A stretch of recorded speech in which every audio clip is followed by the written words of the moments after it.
Oke, selamat sore Bapak Ibu dan Guru. Masih semangat hari ini? Saya ucapkan terima kasih banyak atas waktu yang sudah Bapak Ibu Guru luangkan untuk hari ini. Pada kesempatan hari ini saya akan memaparkan sedikit materi tentang budaya positif. Budaya positif ini adalah salah satu tugas saya sebagai seorang calon guru penggerak pada modul 1.4. Jadi di sini saya akan diseminasi aksi nyata terkait budaya positif yang akan saya terapkan nantinya di sekolah kita yang tercinta ini. Oke, Bapak Ibu Guru, untuk sebelum kita ke materi, saya ingin cek dulu nih semangatnya Bapak Ibu Guru ya. Jadi nanti ketika saya menyatakan semangat pagi, Bapak Ibu Guru bisa memberikan respon pagi, dan luar biasa. Bisa Bapak Ibu Guru? Ya, tadi ini sore Bapak, tapi kita harus tetap memiliki semangat di pagi hari. Oke, kita coba ya. Semangat pagi.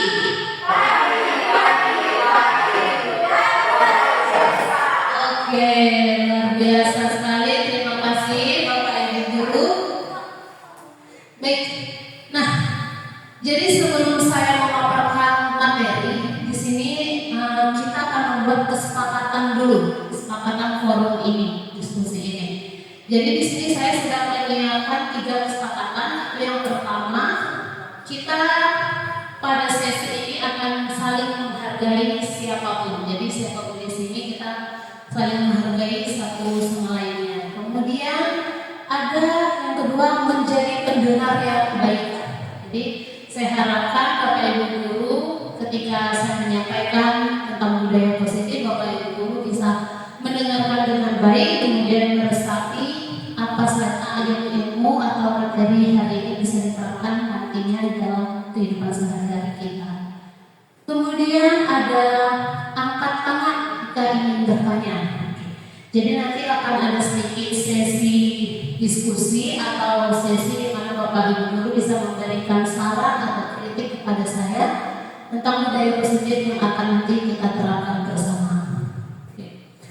Kemudian, nah, Bapak Ibu Guru, saya ingin bertanya sebelumnya. Ketika Bapak Ibu mendengar kata budaya positif, apa sih yang terlintas di pikiran Bapak Ibu?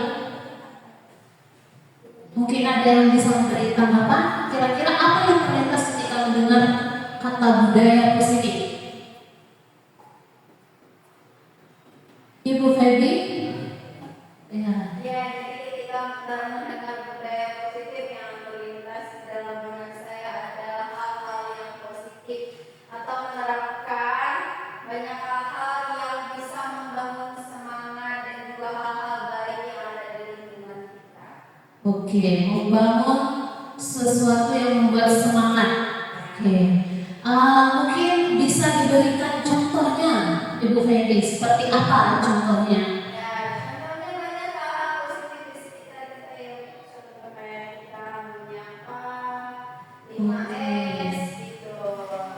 Oke, 5S ya. Jadi benar sekali Bapak Ibu. 5S itu adalah suatu budaya positif yang harus kita terapkan untuk anak didik kita. Jadi sebelum kita meminta anak didik kita untuk menerapkan hal tersebut, marilah kita mulai dari diri kita dulu. Di mana para ibu dan bapak ketika bertemu satu sama lain, kita menerapkan 5S sehingga nantinya anak-anak terbiasa lihat hal itu dan bisa membangkitkan diri anak dalam diri mereka untuk bisa juga menerapkan 5S di dalam kehidupan mereka sehari-hari. Nah, di sini budaya positif itu adalah di mana seorang guru yang baik harus memiliki kemampuan dalam mewujudkan budaya positif di sekolah. Budaya positif tersebut dapat dijalankan dengan menerapkan konsep-konsep inti. Ya. Jadi pada budaya positif ini ada beberapa konsep inti, yaitu ada 6. Di mana yang pertama itu ada disiplin positif motivasi, nanti akan saya jabarkan. Kemudian ada perilaku manusia. Jadi di sini ada banyak jenis perilaku manusia. Kemudian ada keyakinan kelas atau sekolah. Kemudian ada kebutuhan dasar manusia. Kemudian ada manusia sebagai posisi kontrol yang harus dimiliki oleh manusia. Kemudian ada segitiga restitusi. Oke. Jadi untuk menjalankan budaya positif ini pada materi ini nanti kita akan mengeksekusinya pada segitiga restitusi. Nah, ini ada disiplin positif. Oke. Di sini yang pertama adalah disiplin positif. Disiplin positif ini merupakan suatu cara penerapan disiplin yang mengajarkan anak bertanggung jawab dan menumbuhkan kesadaran diri berdasarkan nilai-nilai kebajikan. Jadi disiplin di sini diharapkan tumbuh dalam diri anak, dapat mengembangkan karakter siswa atau karakter murid, yaitu mulai dari karakter kejujuran siswa, kemudian juga keadilan, menumbuhkan kasih sayang pada diri siswa, kemudian kebaikan dan menumbuhkan kerjasama. Jadi kita ketahui bersama bahwa setiap siswa itu memiliki cara belajar yang berbeda-beda. Ada yang suka berkolaborasi dalam diskusi, ada juga yang suka belajar secara mandiri. Nah, kemudian disiplin positif ini juga lebih ke arah disiplin diri yang dapat mengontrol diri dalam melakukan segala tindakan. Jadi ketika disiplin positif ini sudah tumbuh pada diri anak, mereka bisa mengontrol diri mereka secara sadar. Apa yang mereka lakukan, kesalahan-kesalahan yang mereka lakukan, mereka bisa menemukan dengan sendiri solusi yang harus mereka miliki tempuh untuk bisa memberikan solusi pada kesalahan yang telah mereka lakukan. Kemudian disiplin positif ini juga dapat membuat murid memahami dan menyadari berdasarkan motivasi internal, bukan akibat paksaan, ujian ataupun hukuman. Ya, jadi ketika seorang anak itu memiliki disiplin, biasanya itu ada 2 alasan. Jadi ada disiplin diri yang datang secara internal, ada juga secara eksternal. Seperti yang tadi saya katakan, bahwa ketika dia secara internal, maka itu datang dari diri mereka dengan kesadaran penuh. Ketika itu mereka melaksanakan disiplin, tapi dengan dari eksternal, itu bisa berakibat paksaan, ujian ataupun hukuman. Ada anak yang bisa disiplin jika diberikan hukuman. Ada anak yang bisa menjadi disiplin jika diberikan sebuah hadiah atau pujian. Jadi harapan kita bisa menghilangkan hal ini dan menumbuhkan motivasi disiplin diri secara internal. Nah, ketika kita melaksanakan disiplin positif, kita diharapkan bisa menumbuhkan profil pelajar Pancasila pada setiap kegiatan yang kita laksanakan atau kegiatan KBM. Jadi ketika kita melaksanakan KBM diharapkan dari keenam ini bisa kita terapkan antara 2 karakter atau mungkin 3 karakter. Tidak harus semuanya muncul Bapak Ibu di dalam proses KBM. Cukup bisa kita munculkan 2 atau 3 karakter dari profil pelajar Pancasila. Mungkin Bapak Ibu di sini sudah sama-sama memahami tentang 6 dimensi profil pelajar Pancasila ini. Jadi mungkin kita melihat bagaimana seseorang itu bisa beriman atau siswa itu bisa beriman dan bertakwa. Biasanya kita mulai pembelajaran itu dengan berdoa. Artinya kita sudah menerapkan 1 dimensi dari profil pelajar Pancasila. Kemudian kita memberikan misalnya anak itu melakukan kolaborasi atau sesi diskusi. Artinya kita sudah menerapkan pada posisi bergotong royong. Kemudian kita mengajak seluruh siswa itu bisa berkolaborasi tanpa memandang sebuah perbedaan. Artinya kita sudah menanamkan profil pelajar Pancasila di dalam kebinekaan global dan juga untuk kreatif, mandiri serta bernalar kritis. Jadi diharapkan kita bisa memunculkan 1 atau 2 karakter ini. Kemudian ada motivasi perilaku manusia. Ya, ini ada 3 motivasi perilaku manusia seperti yang sebelumnya sudah saya sampaikan. Jadi ada motivasi secara internal, ada motivasi secara eksternal. Boleh saya bertanya Bapak Ibu, ketika tadi sebenarnya saya sudah menjelaskan hal itu, kira-kira dari ketiga ini manakah motivasi internal yang termasuk motivasi internal? Yang ketiga, untuk menjadi orang yang mereka inginkan dan menghargai diri sendiri dengan nilai-nilai yang mereka percaya. Hal ini bisa nanti kita terapkan ketika kita melaksanakan segitiga restitusi. Kemudian ada 2 bagian motivasi eksternal, itu adalah untuk menghindari ketidaknyamanan atau hukuman. Jadi ada siswa itu yang mau disiplin ketika mereka takut dihukum, ketika mereka takut merasa tidak nyaman di sekolah itu. Jadi mereka memilih untuk disiplin. Kemudian ada juga untuk mendapat imbalan atau penghargaan dari orang lain. Ya. Ini biasanya berupa ujian. Jadi mereka mau disiplin jika mereka mendapat suatu ujian. Ada juga nih seperti itu. Nah, kita diharapkan bisa memunculkan motivasi secara internal. Keyakinan sekolah atau kelas. Pada tahun pembelajaran ini saya melihat sudah hampir semua kelas memiliki sebuah keyakinan kelas. Ya, tentunya ini adalah sebuah budaya positif yang baik yang harus kita continue lakukan setiap tahun pembelajaran, atau bahkan mungkin bisa setiap guru mapel bisa membuat keyakinan kelasnya masing-masing. Jadi kita merubah yang tadinya peraturan kelas, kita ubah menjadi sebuah keyakinan kelas.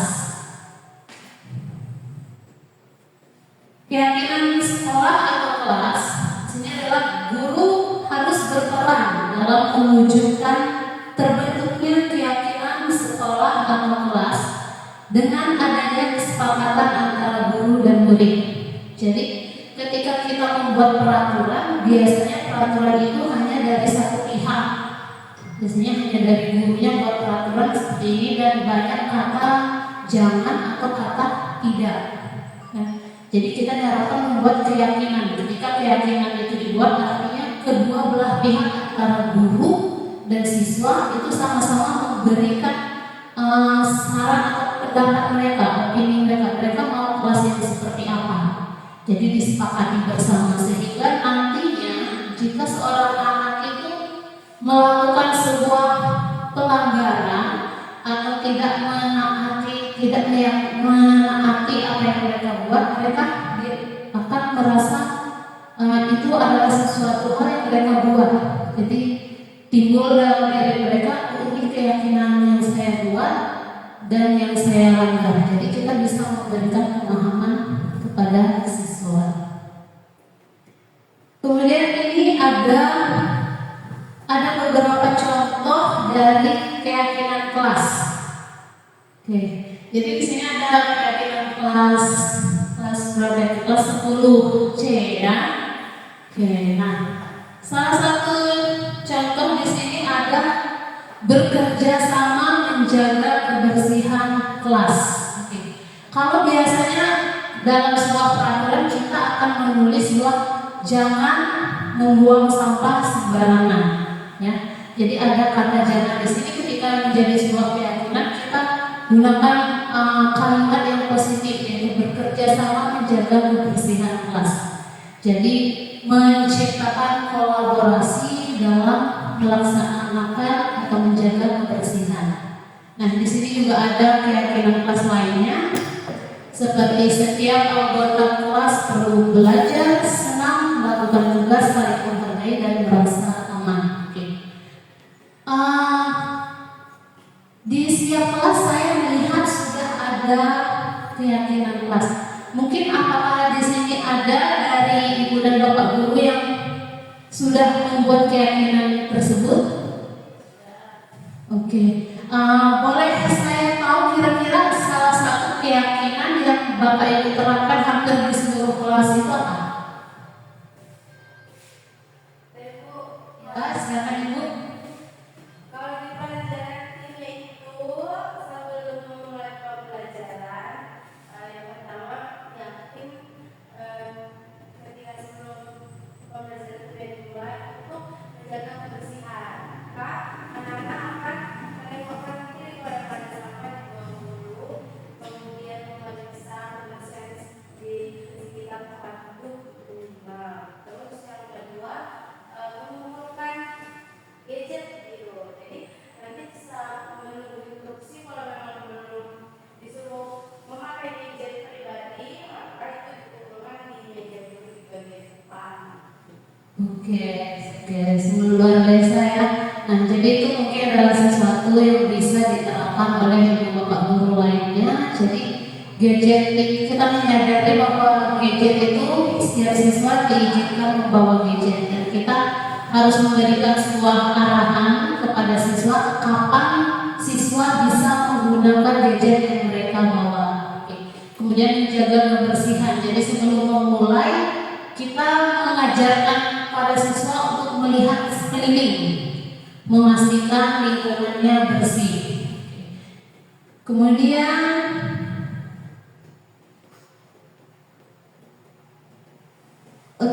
kebutuhan dasar manusia ya. Selanjutnya kebutuhan dasar manusia. Jadi kebutuhan dasar manusia ini ada 5 Bapak Ibu. Yang pertama, ini pernyataannya ya. Jadi ada kebutuhan untuk bertahan. Ya. Kita mungkin tahu siswa kita di sini ada yang juga sambil sekolah sambil bekerja. Nah, jadi salah satu alasan mereka ada yang sering tidak sekolah karena kelelahan, itu karena mereka memiliki sebuah kebutuhan, yaitu untuk bertahan hidup. Kemudian mungkin ada siswa itu yang suka meminta bekal temannya yang lain.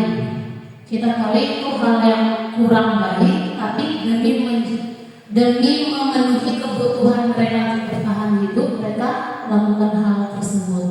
Kemudian ada kebutuhan kasih sayang dan rasa diterima, rasa ingin diterima. Jadi di sini kita lihat siswa kita dengan karakter yang berbeda-beda. Ada yang ingin menunjukkan dirinya, ada yang mereka ingin disayang, mereka ingin diterima setiap apa yang mereka lakukan. Jadi kita harus bisa melihat hal tersebut dari setiap murid kita. Kemudian ada kebutuhan penguasaan. Penguasaan di sini adalah mungkin ada beberapa siswa yang ingin hanya menguasai satu atau dua mapel. Jadi kita mungkin tidak bisa memaksakan mereka untuk menguasai semua mapel. Jadi kita harus bisa mendukung atau menuntun mereka sesuai dengan bakat-bakat atau minat yang mereka inginkan. Kemudian di sini ada lagi kebutuhan kebebasan. Nah, kita tahu bahwa anak itu memiliki gaya belajar yang berbeda-beda. Jadi kita harus bisa memfasilitasi anak tersebut sesuai dengan gaya belajar mereka.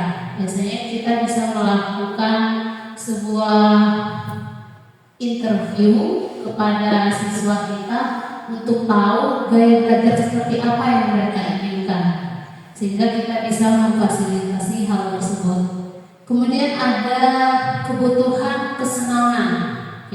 Jadi mungkin beberapa anak itu melakukan sebuah kesalahan karena mereka ingin memenuhi kebutuhan kesenangan mereka. Ada yang siswanya itu iseng kepada temannya yang lain, itu biasanya karena mereka kurang dalam kebutuhan kesenangan. Mungkin di rumah mereka kurang merasa senang, sehingga di sekolah mereka ingin memiliki rasa senang.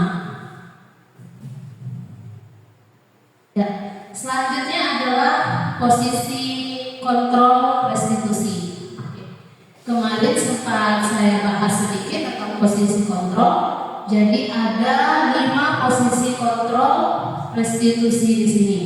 Mungkin Bapak Ibu masih ada yang ingat tidak salah satu dari posisi kontrol? Pemarah, ya.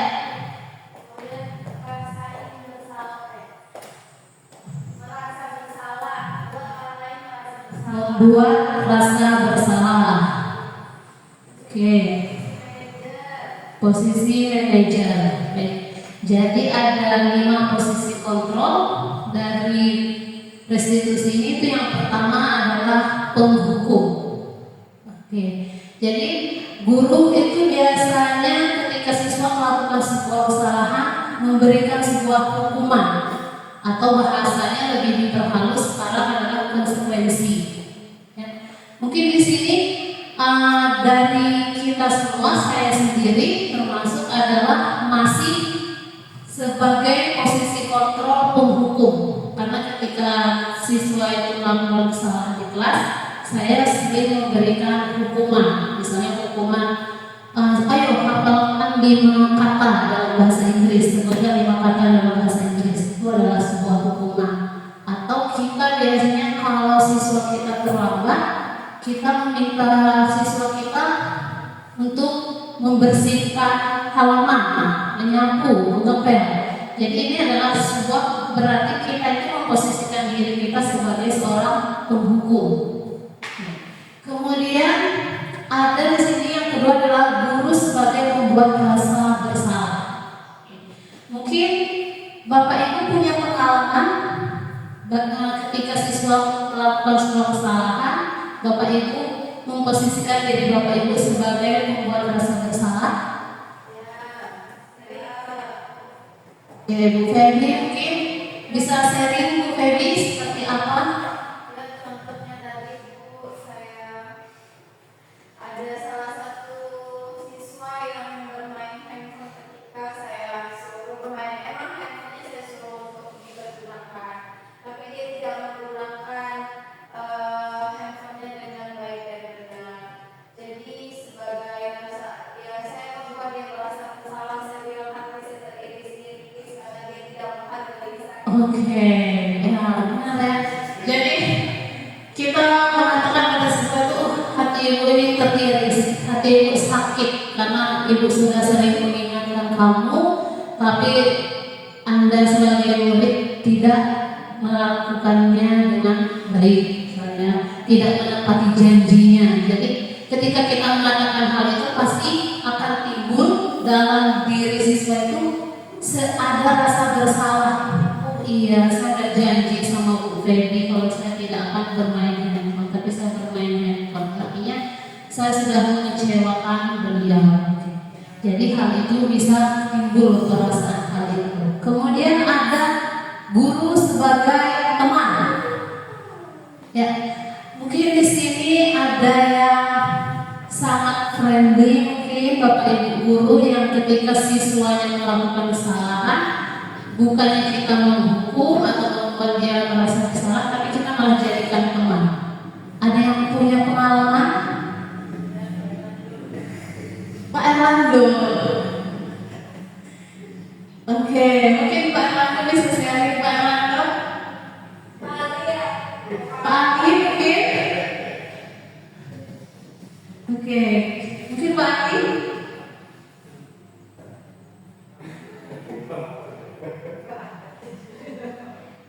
Oke, atau Bu Sukma. Oh ya, suaranya Bu Sukma hilang ya. Oke. Jadi oh iya, ya mungkin kalau guru BK itu biasanya memiliki semua posisi kontrol ini ya. Kadang dia bisa sebagai penghukum, kadang bisa sebagai teman. Oke.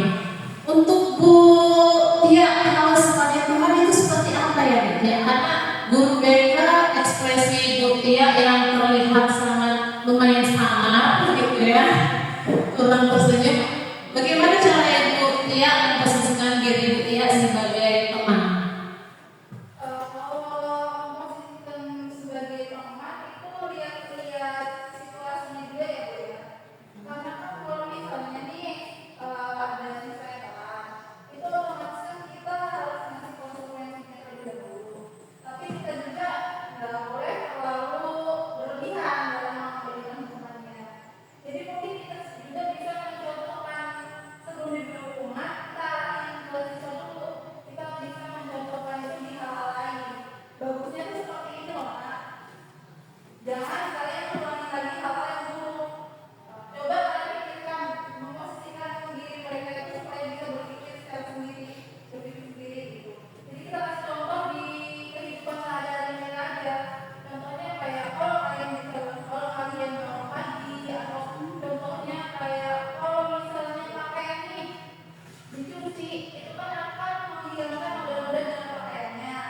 Nah, dalam melaksanakan hal tersebut bisa jadi kehidupan sehari-harinya tuh kayak, nah kalau kalian buat kesalahan, tapi kalau kalian bisa berpikir secara positif, nah itu pelan-pelan juga diubah perilakunya. Itu biar bisa berpikir sendiri. Oke, jadi lebih ke menumbuhkan disiplin mereka dalam diri mereka, ya. Oke.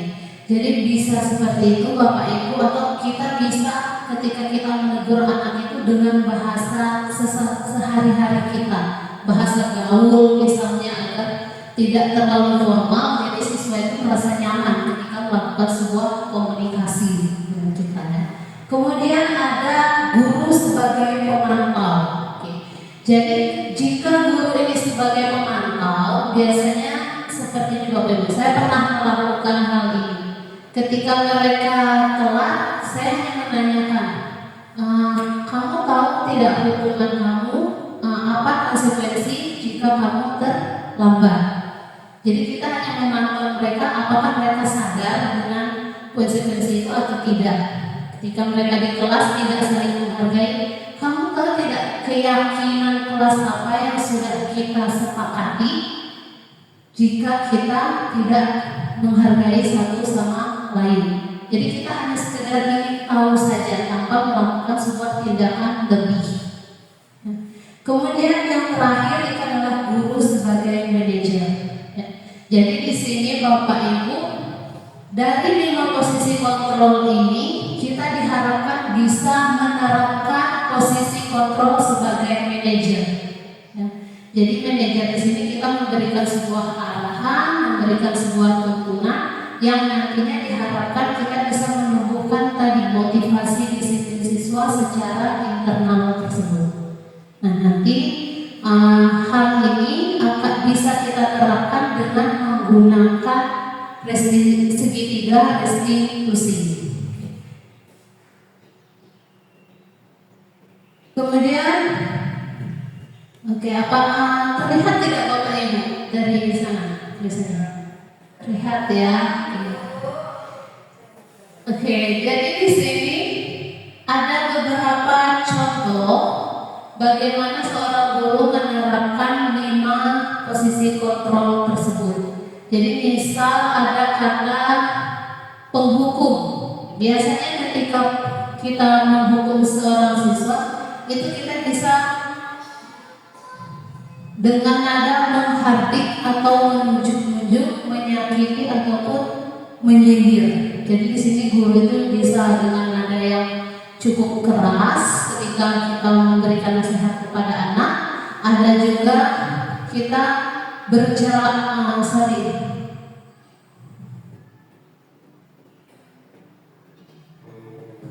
ya, ada kalau kamu tidak melakukannya, awas ya, rasakan. Itu seperti mengancam.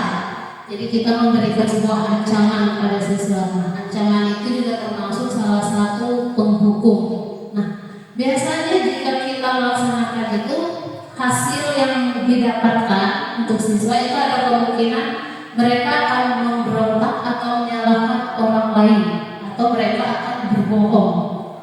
Ketika kita menanyakan, apa alasan kamu tidak sekolah di sini? Kamu tahu kan kalau tidak sekolah lebih dari 3 hari, kamu akan dapat panggilan orang tua. Biasanya mereka akhirnya ketika kita melakukan hal tersebut atau hal tersebut, mereka memberikan sebuah alasan. Kemungkinan mereka bisa berbohong. Ya. Kemudian di sini ada pembuat rasa bersalah.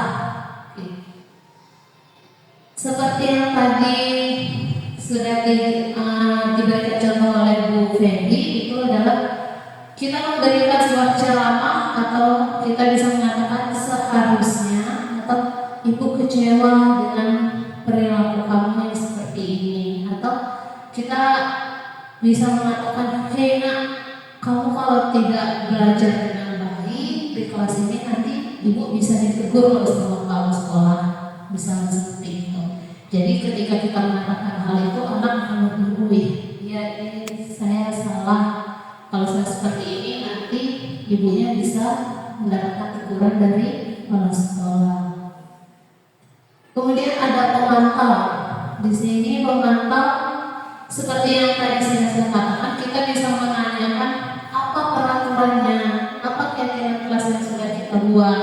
Jadi kita hanya ingin memastikan anak itu masih memiliki kesadaran dengan kesepakatan kelas yang sudah kita lakukan. Kemudian ada manajer. Manajer ini kita akan mengajukan pertanyaan-pertanyaan. Dan seperti salah satu contohnya, apa yang kita yakini? Apa yang sudah kita yakini di kelas? Atau kita bisa bilang, apa yang bisa kamu kerjakan untuk memperbaiki masalah ini? Jadi kita ketika siswa melakukan kesalahan, sebelum kita membimbing atau menuntut murid tersebut untuk menemukan sebuah solusi, kita ajak dulu siswanya menemukan solusinya sendiri dari kesalahan yang mereka perbuat.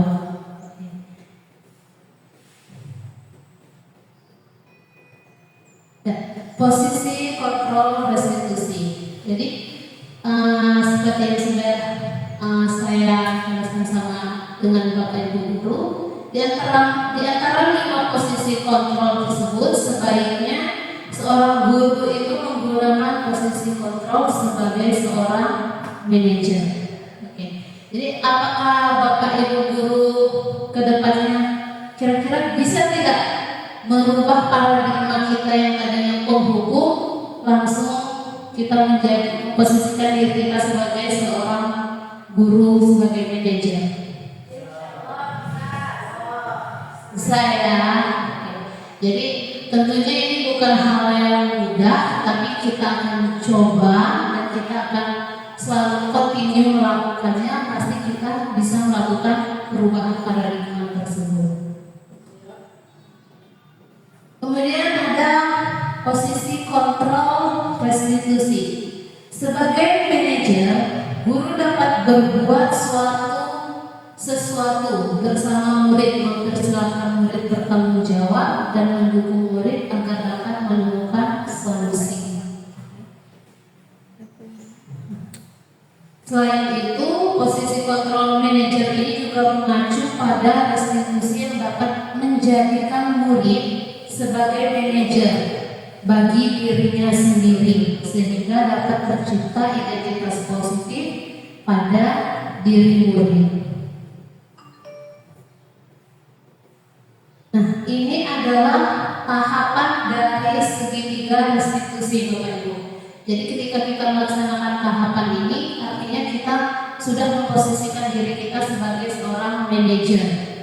Yang pertama itu ada menstabilkan identitas. Kemudian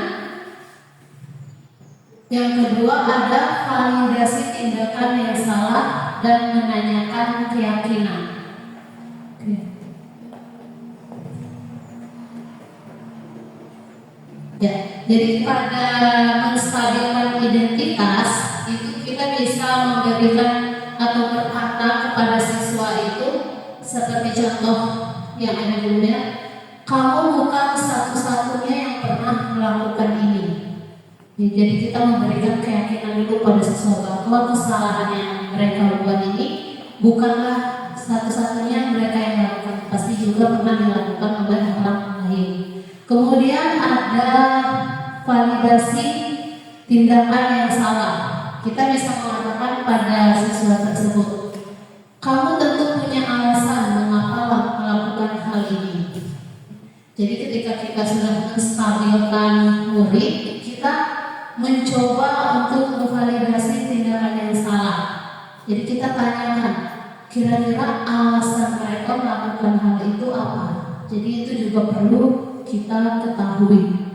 Kemudian nanti ketika kita sudah tahu alasan siswa tersebut melakukan kesalahan tersebut, kita akan menanyakan keyakinan.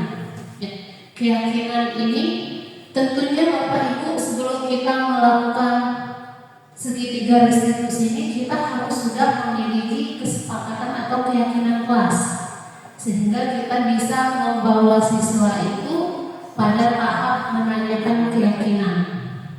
Contoh di sini kata yang bisa kita katakan adalah keyakinan kelas apa yang telah kita sepakati.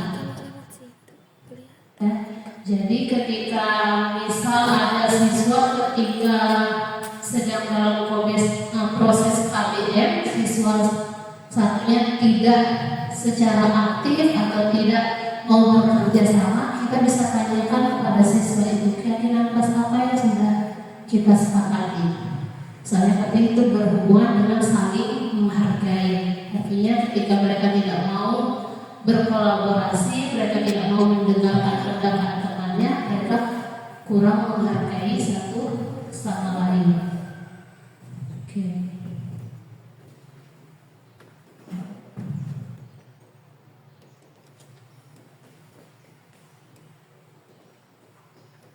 Oke, Bapak Ibu.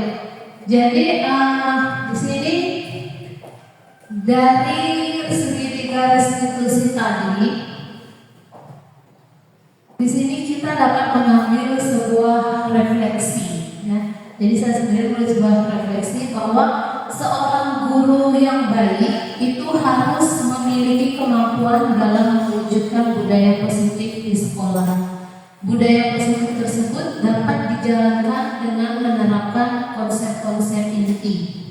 Jadi konsep inti yang tadi sudah saya sebutkan itu ada disiplin positif, kemudian ada motivasi perilaku manusia, keyakinan kelas, kebutuhan dasar manusia, serta posisi kontrol dan segitiga restitusi.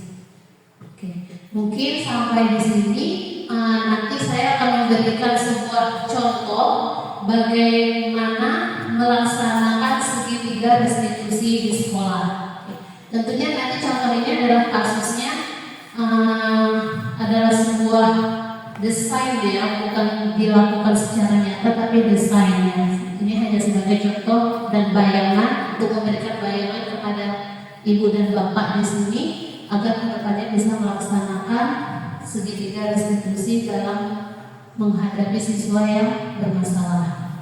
Oke, sampai di sini Bapak Ibu ada yang ingin memberikan tanggapan terkait budaya positif ini?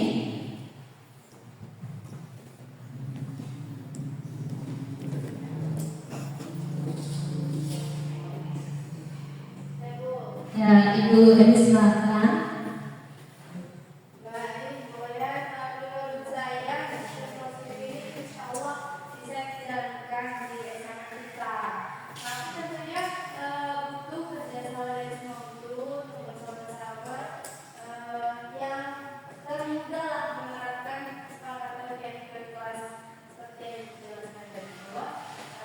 Mungkin sebelum kita mulai ngajar, di awal itu kita ingatkan, oke, kesepakatan tentang sih menjaga manusia, kemudian saling menghargai, bicara baik, kemudian semangat dalam belajar itu diingatkan di awal. Jadi ketika dalam proses anak-anak melanggar atau menjadi sakitnya, misalnya kembalikan ke yuk, kita harus sepakat. Jadi kita harus semangat nih, jangan males, gak sabar, jangan mereka gak usah yuk, kesepakatan kita kan menjaga lingkungan. Mungkin kesepakatan kelas yang udah ada di kelas-kelas itu ya Bu harus minta gunakan lah semaksimal mungkin selama proses pembelajaran. Kemudian ya terus belajar bagaimana sih menerapkan proses kontrol institusi ini atau segitiga institusi ini, karena mau nggak mau perlu latihan yang cukup sehingga kita bisa benar-benar memposisikan diri sebagai manajer dari hukum, tidak lagi membuat orang merasa bersalah.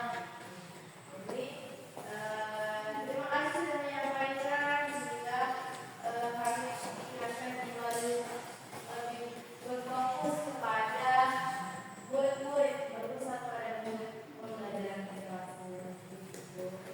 Oke, terima kasih Bu Eni atas tanggapan yang diberikan.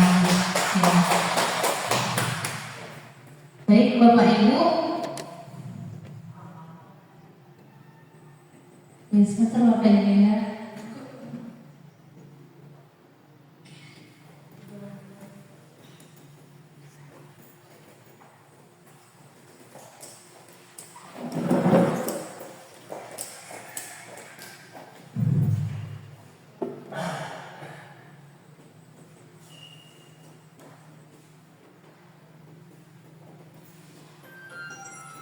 Oke, Bapak Ibu, saya akan menampilkan sebuah video yang tadi saya jelaskan, yaitu tentang penerapan segitiga restitusi.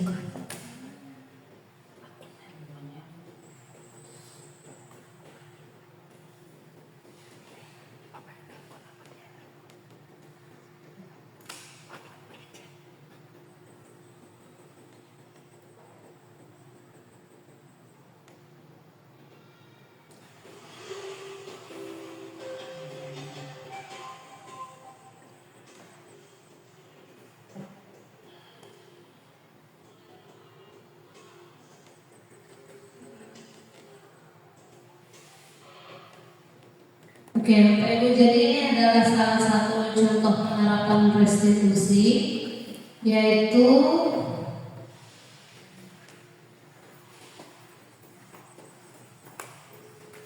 ya, jadi di sini ada sebuah kasus di mana seorang siswi kita, yaitu atas nama Ati, itu melakukan kecurangan dengan mencontek pada saat pelaksanaan tes summatif akhir. Oke, jadi di sini saya mencoba memfasilitasi siswa tersebut untuk menemukan solusi dari kesalahan yang mereka perbuat.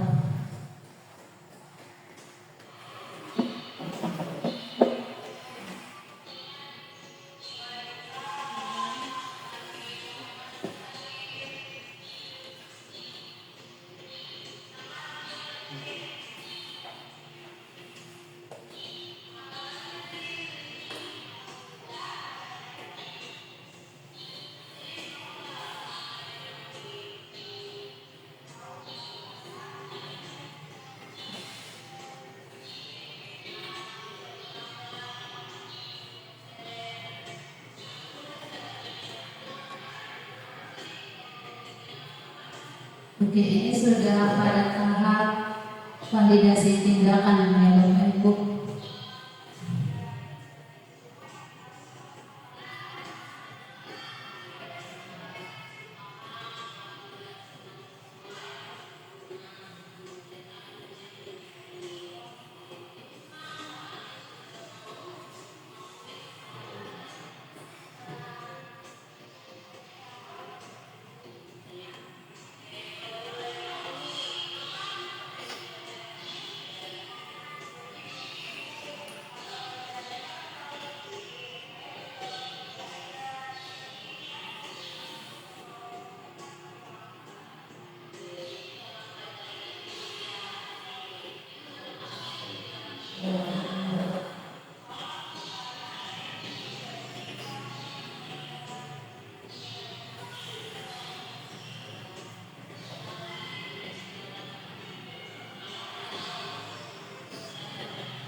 Oke, Bapak Ibu, jadi itu adalah sebuah contoh penerapan segitiga restitusi. Jadi ketika kita bisa melaksanakan hal tersebut, diharapkan siswa itu nantinya memiliki kenyamanan kepada kita, kenyamanan bahwa mereka itu tidak semata-mata kita berikan hukuman saja atau berikan sebuah ancaman agar mereka bisa disiplin, tapi kita bisa menuntut mereka untuk mengenali atau mencari solusinya sendiri atas kesalahan yang mereka lakukan. Oke, kemudian Bapak Ibu di sini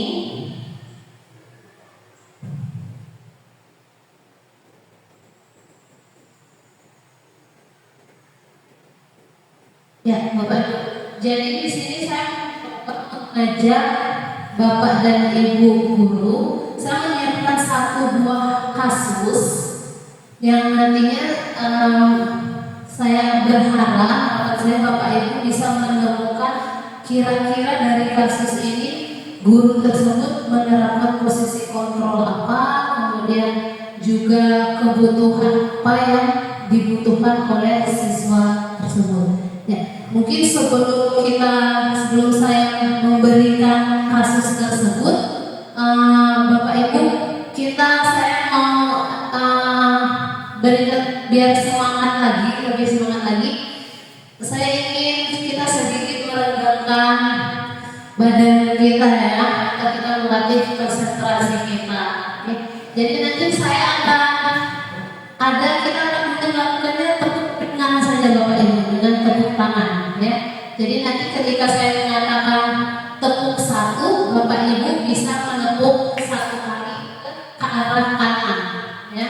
Kemudian ketika saya mengatakan tepuk dua, maka ibu bapak akan melakukan tepuknya dua kali kanan dan kiri ya. Oke, sepertinya Bu Feby sudah paham ya. Oke, jadi nanti kalau tepuk tiga itu tangannya tepuknya ke arah depan ya Bapak. Kalau tepuk empat gimana Bu Feby? 1, 2, 3, 4. Ya, jadi dua kali ke kanan, dua kali ke kiri. Kalau tepuk lima Bu Feby? 1, 2, 3, 4, 5. Ya, benar sekali. Jadi satu kalinya ada di depan. Siap ya Bapak Ibu ya? Oke. Kita coba dulu. Tepuk satu. Oke. Tepuk dua. Oke, Pak Ali. Dua kali ya Pak Ali. Oke. Ya, tepuk tiga. Oke. Tepuk empat. Oke. Tepuk lima. Oke, jadi terakhir adalah tepuk lima dua kali.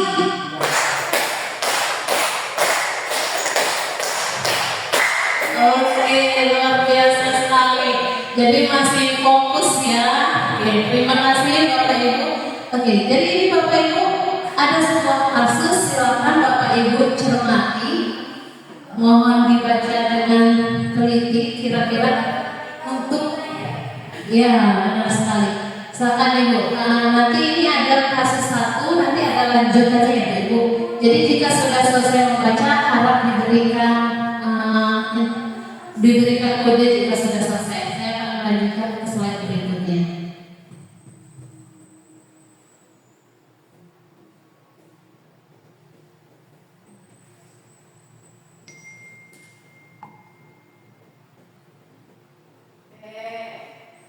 Cukup?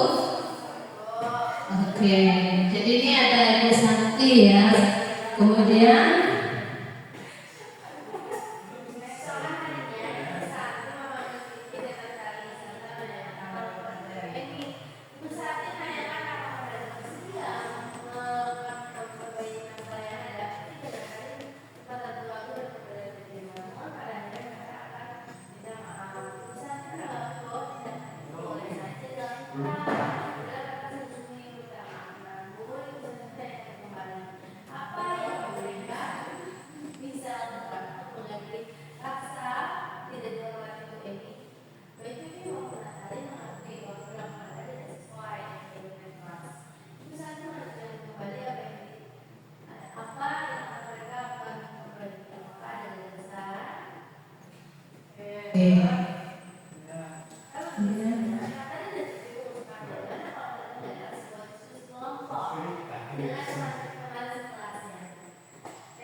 Oke, sudah bisa dipahami Bapak Ibu kasus ini?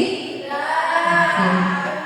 Jadi ini ada pergantian guru mengajar ya karena sakit, kemudian ada guru yang masuk, tapi ada 2 siswa yang kurang menghormati guru pengganti tersebut. Oke.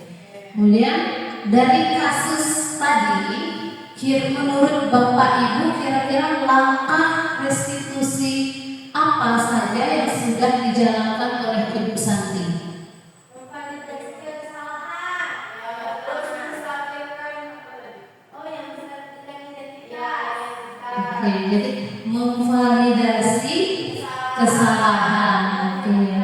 Mungkin Ibu Ewi masih ingat kira-kira di bagian apa yang dikatakan oleh Ibu Santi ketika dia memvalidasi tindakan?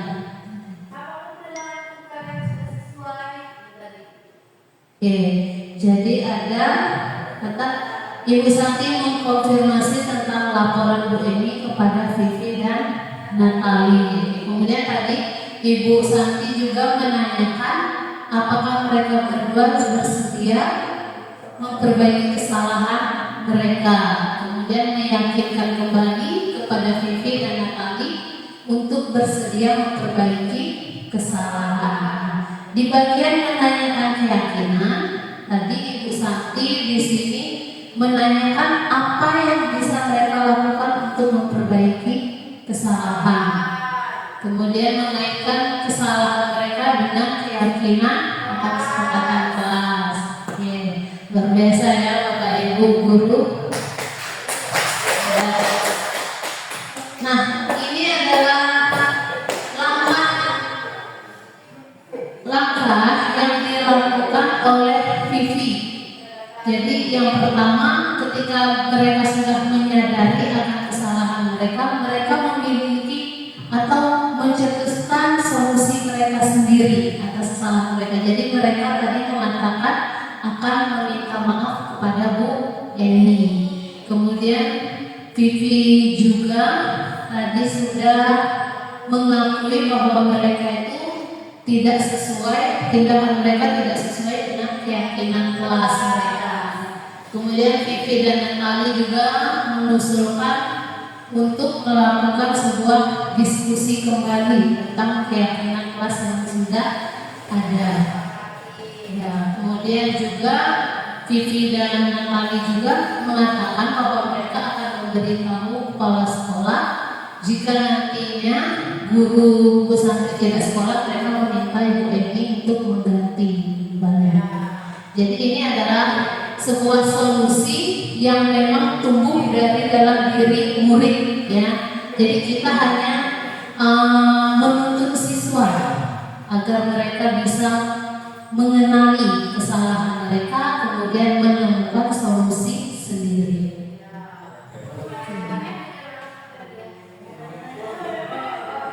Oke, jadi kemudian dalam kasus di atas, menurut Bapak Ibu,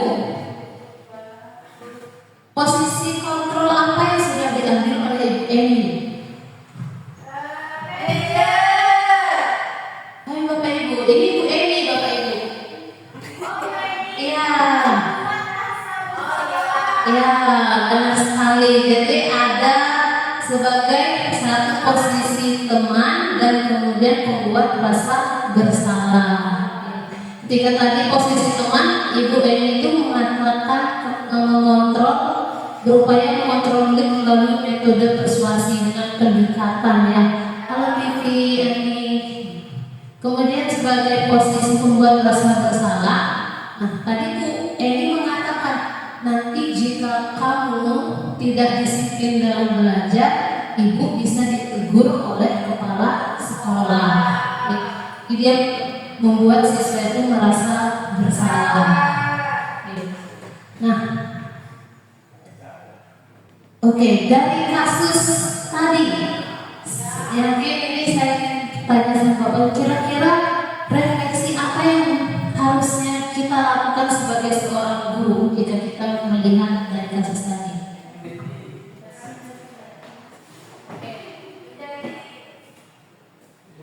Coba silakan dulu.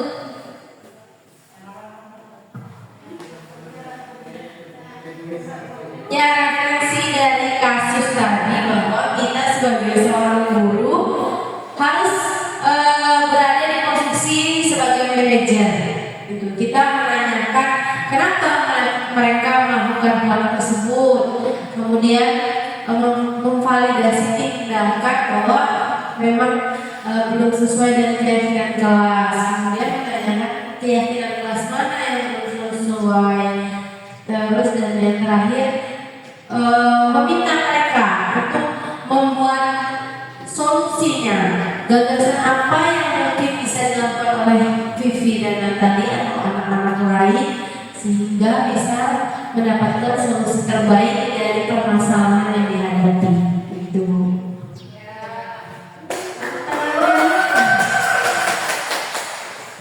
Oke, terima kasih pada Ibu Dewi atas refleksi yang diberikan. Kemudian ini ada refleksi dari saya, yaitu ketika kita menghadapi sebuah permasalahan yang dilakukan oleh murid, kita harus menempatkan diri kita sebagai seorang manajer seperti yang dikatakan oleh tadi ya Bapak Ibu. Kemudian karena jika kita dalam posisi teman, biasanya anak akan merasa bahwa semua akan baik-baik saja. Kemudian mereka juga akan berperilaku sesukanya dan juga mereka tidak akan mengerti kesalahan mereka. Jadi mereka akan bergantung kepada guru. Jadi tentunya posisi teman ini ada positifnya, ada juga negatifnya. Oke, baiklah Bapak Ibu, demikian mungkin yang bisa saya sampaikan terkait budaya positif di sekolah, dan kedepannya mari kita bersama-sama kedepannya bisa menerapkan budaya positif ini, mulai dari membuat keyakinan kelas, terus membiasakan diri menerapkan 5S, kemudian terbiasa untuk menjadi manajer, kemudian menyapa atau menunggu siswa di depan ya, seperti yang sudah dilakukan Pak Ali. Oke, Bapak Ibu, terima kasih atas semangatnya. Saya ucapkan banyak-banyak terima kasih untuk hari ini. Semoga kedepannya kita bisa berkolaborasi. Ya. Oke, selamat sore Bapak Ibu semuanya.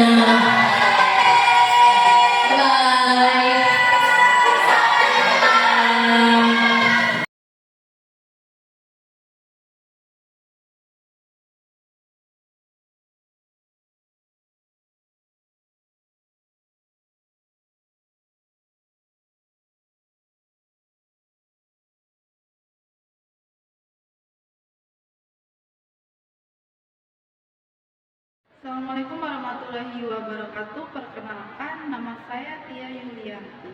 Nah, saya adalah guru bimbingan konseling di SMA Negeri 3 Blambangan Empu. Kebetulan kemarin saya menjadi salah satu anggota yang mengikuti seminar dari Bu Wayan, yaitu seminar tentang pengimbasan budaya positif tentang kesepakatan kelas.